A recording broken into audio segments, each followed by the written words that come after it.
Meus irmãos e minhas irmãs, paz e bem, na liturgia de hoje nós celebramos Santos Anjos da Guarda.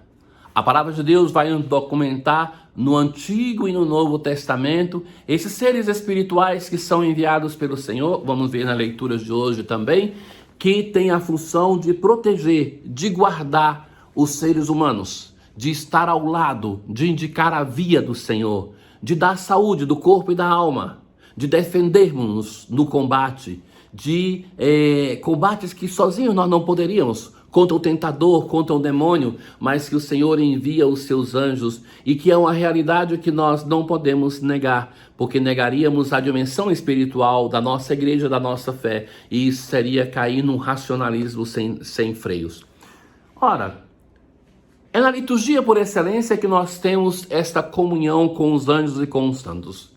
Na liturgia, por exemplo, antes de cantar o santo, que desejavelmente deveria ser cantado, nós dizemos que nós nos unimos aos anjos e aos santos para cantar a uma só voz. É ali a representação que coloca em torno do altar uma multidão de anjos e santos, ela é justa, porque é ali, na liturgia por excelência, que nós entramos nessa comunhão. Mas no nosso dia a dia, no nosso caminhar, no momento das grandes dificuldades do discernimento, no momento de discernimento não esqueçamos esta presença. Alguns santos sentiam tanto a presença do anjo da guarda que percebiu essa pessoa ao lado deles, que indicava o caminho, que protegia. Claro que isso não nos basta. Até mesmo para identificar essa presença, nós precisamos do irmão que é ao nosso lado para nos ajudar. Mas que não podemos ignorar essa outra presença espiritual que nos acompanha, que nos ajuda no nosso caminho de fé. Muito bem. A primeira leitura de hoje do livro do Êxodo, o Senhor vai falar: vou enviar um anjo que vá à tua frente, que te guarde pelo caminho e te conduza ao lugar que te preparei. Então, o Senhor que vai dizer ao povo de Israel que vai enviar anjos para que ele possa ser conduzido ao lugar certo. E esse lugar certo é a terra prometida. Então, o texto continua, mas vai recomendar muito que eles sejam escutados. Se ouvires a sua voz, se fizeres tudo o que eu disser, serei inimigo dos teus inimigos e adversário dos teus adversários. O meu anjo irá à tua frente e te conduzirá à terra dos diversos povos, para que se torne a terra do povo de Israel. Então, a palavra de Deus muitas vezes tem esses textos deprecatórios que fala do extermínio dos inimigos. Então, é um modo que o povo de Israel pensava e que, na progressividade da palavra de Deus, nós vamos entender com Jesus que, na verdade, nós não temos inimigos, temos irmãos. Mas é importante perceber uma coisa, que, primeira delas, nós, não esqueçamos nunca, lemos o Antigo Testamento a partir do Novo. Então, alguém que nascesse em Israel antes de Jesus poderia, sim, depois na passagem, os apóstolos tiveram esse desafio de ler o Novo Testamento a partir do Antigo, que eles conheceram primeiro. Mas nós somos cristãos, nós entendemos o Novo Testamento como realização daquilo que é profetizado no Antigo Testamento. Então, Jesus para nós é o grande exegeta do Antigo Testamento. Então, é ele que nos explica. Então, o sentido de ter inimigos é revisto pelo Senhor Jesus. Mas tem uma outra, ou seja, eles existem como Jesus teve, mas que devem ser amados. Agora, tem uma outra coisa que é possível assimilar desse texto: os seus inimigos serão os meus inimigos. Que, meus caros, os grandes inimigos que nós temos nos nossos caminhos de salvação, de santificação, de conversão, muitas vezes somos nós mesmos. Então, os anjos de Deus são aqueles que nos ajudam a vencer a nossa tendência ao pecado, a vencer aquilo que não está bem na nossa vida, a nos dirigirmos ao Senhor, ao voltarmos ao Senhor. E se alguém conhece esse caminho até Ele, nos ajuda para que nós não nos perdamos por caminhos que não levam a nada ou que levam, ou pior, que levam ao erro. Então, os anjos de Deus são essas pessoas que nos ajudam no nosso caminhar. Hoje no Evangelho, nós temos o texto de São Mateus, que nós vamos escutar também no Evangelho de amanhã, na versão de Marcos. Então, a questão importante aqui é a presença dos anjos na vida desses pequenos.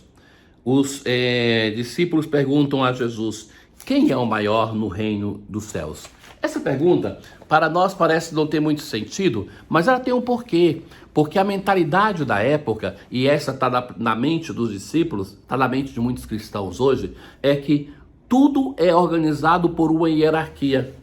E então essa hierarquia é presente em todos os lugares. Nos reinos da terra tinha o primeiro conselheiro, o segundo que se sentava à direita e à esquerda. Não é isso que pedem os filhos de Zebedeu para Jesus? Senhor, quando estiver no seu reino, façam de nós sentar à direita ou à esquerda. Então essa mentalidade de que tudo é hierarquizado. E o reino de Deus é aquele lugar onde nós somos. Jesus do Evangelho vai dizer assim: a ninguém chamei de pais, porque ali um só é nosso Pai, Deus, e nós somos todos irmãos. Então, essa pergunta dos apóstolos nasce disso, dessa preocupação. E Jesus inverte a perspectiva, vai dizer assim: aquele que é o menor é o maior. Então, Jesus vai dizer assim: Jesus chamou uma criança, colocou-a no meio deles e disse.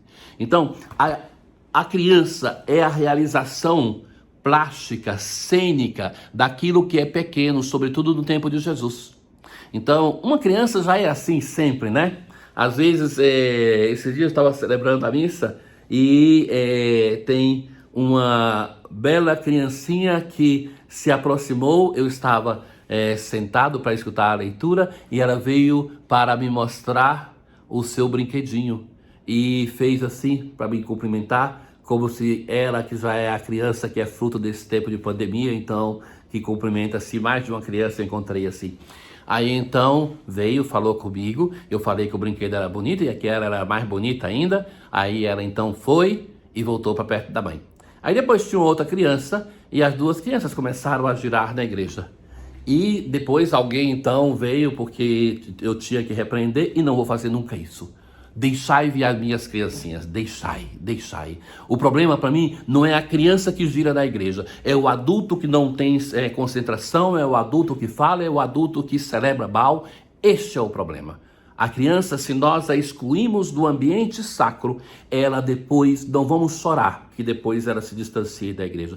Ela deve ser acolhida, e Jesus coloca isso no Evangelho. Acolher a criança em todas as dimensões. Acolher a criança, um casal que se casa e que deve ter filhos, deve. Falei bem, deve. Se clinicamente pode ter filho, deve. Porque o matrimônio que não se abre à vida é um matrimônio que se fecha à própria felicidade de ser família. Por isso, no matrimônio se promete isso.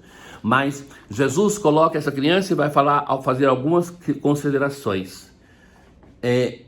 Em verdade vos digo, se não vos converterdes e não vos tornardes como criança, a primeira coisa, não entrareis no reino dos céus. Então, tornar-se como criança é um gesto de conversão, tornar-se pequeno. Depois continua: quem se faz pequeno como essa criança, este é o maior do reino dos céus. Então, a segunda consideração como a criança. A primeira, de converter-se como criança para entrar. Estando lá, fazer-se pequeno como criança para ser o maior no reino dos céus. E quem recebe em meu nome uma criança como esta, é a mim que recebe. Então, acolher a criança é acolher o próprio Jesus. Não desprezeis nenhum desses pequeninos, a quarta consideração, pois eu vos digo, e é aquela importante para o dia de hoje, que os anjos dos céus veem sem cessar a face do meu Pai que está nos céus. Os anjos delas veem sem cessar a face do meu Pai que está nos céus. Então, esta criança que para Jesus é o modelo. Diante de cada criança tenhamos isso em mente, diante de cada criança. A criança é aberta a acolher, a criança é sincera, a criança não tem máscaras, mesmo em um tempo que nós nos acostumamos com as máscaras, mas a criança é autêntica. Então, nós, claro que elas precisam ser formadas, ser educadas, não é que tem que ser abandonada à própria vontade. Precisa ser educada, precisa ser direcionada, mas tem que ser acolhida. E olhemos para ela, para os pobres, para a criança, para o que é menor necessitado, como modelo daquilo que nós devemos ser no nosso caminho de conversão. Que os anjos intercedam por nós. O Senhor esteja convosco, Ele está no meio de nós. Abençoe-vos o Deus Todo-Poderoso, o Pai, o Filho e o Espírito Santo. Paz.